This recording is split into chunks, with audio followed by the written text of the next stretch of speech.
Leitura da Carta de São Paulo aos Efésios. Irmãos, já não sois mais estrangeiros nem migrantes, mas concidadãos dos santos.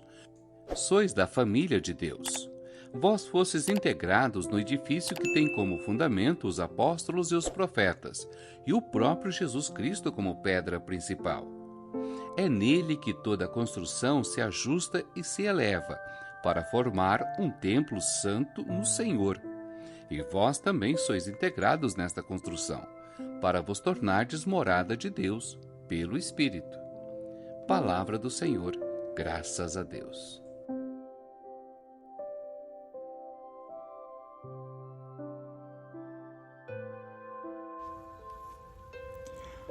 Proclamação do Evangelho de Jesus Cristo segundo Lucas. Glória a vós, Senhor. Naqueles dias, Jesus foi à montanha para rezar e passou a noite toda em oração a Deus.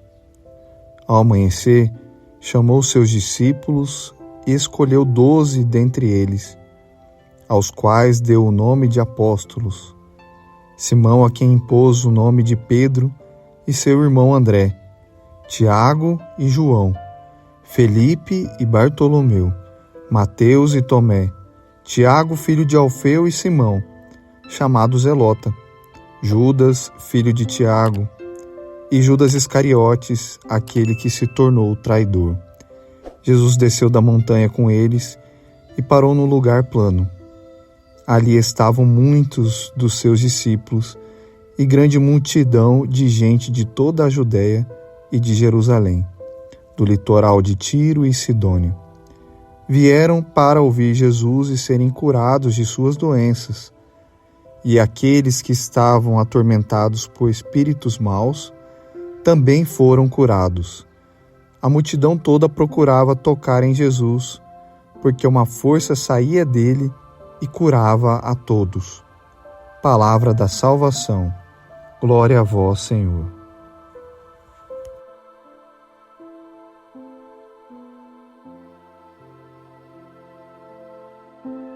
Queridos irmãos e irmãs em Cristo, você já parou para observar a construção de uma catedral?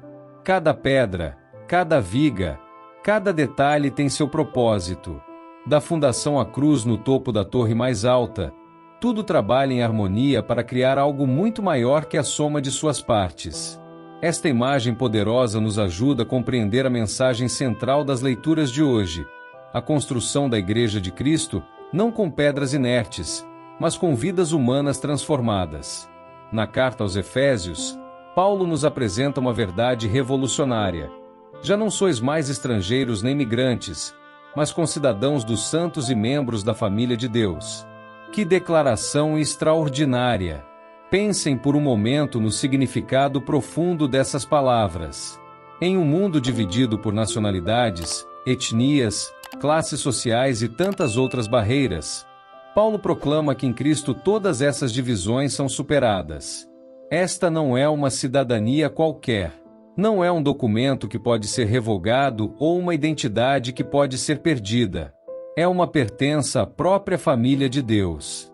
Vocês já pensaram no que significa ser parte da família de Deus? Não somos mais órfãos espirituais, vagando sem direção. Temos um Pai Celestial, irmãos e irmãs em Cristo, uma herança eterna. Paulo continua com uma metáfora arquitetônica poderosa.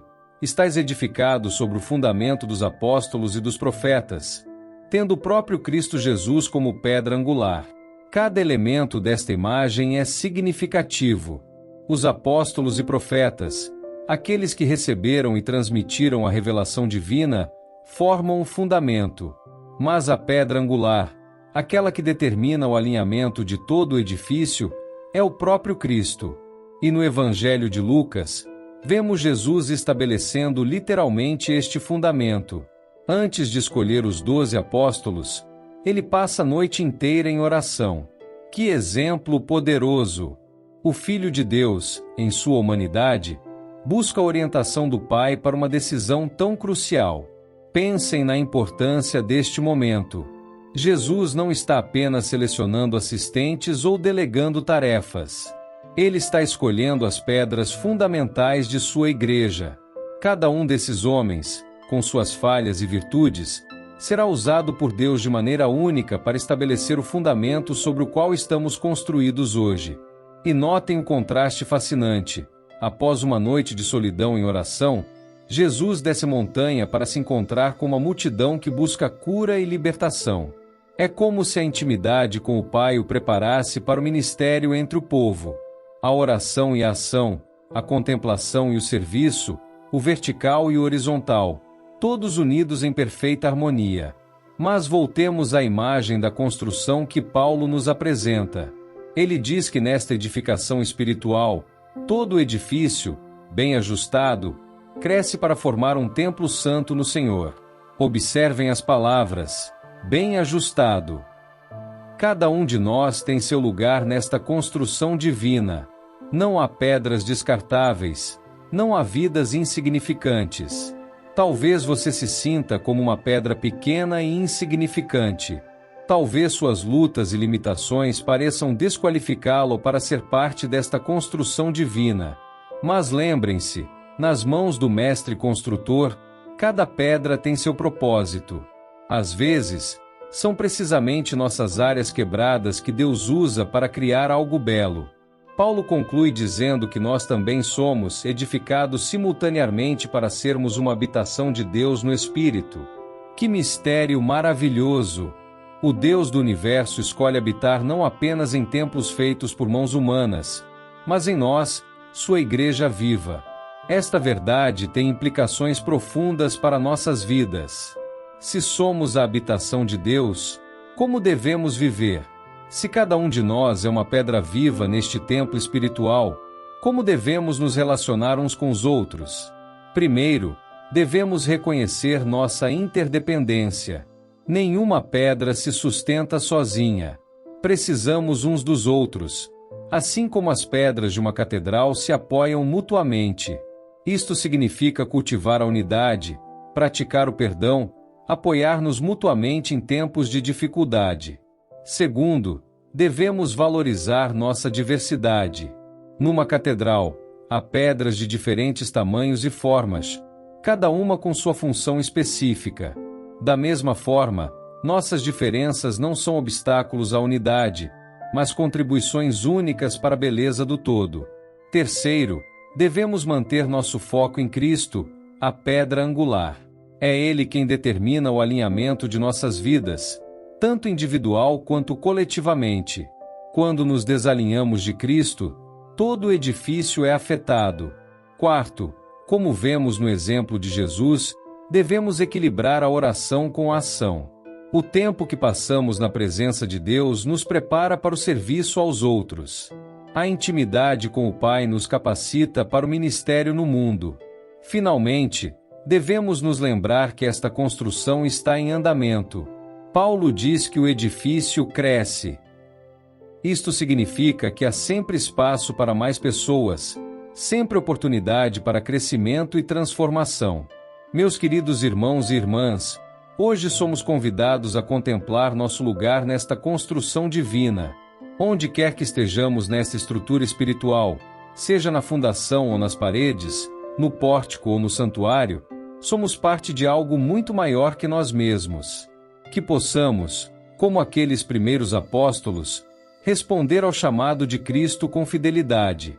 Que possamos, como as pedras de uma catedral, encontrar nossa força na união uns com os outros e em nosso alinhamento com Cristo, a pedra angular. E que possamos, individual e coletivamente, ser uma habitação digna para o Espírito de Deus.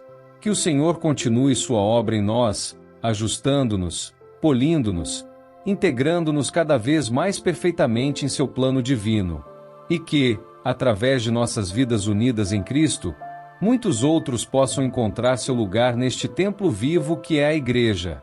Que a graça de nosso Senhor Jesus Cristo, o amor de Deus Pai e a comunhão do Espírito Santo estejam com todos vocês. Amém.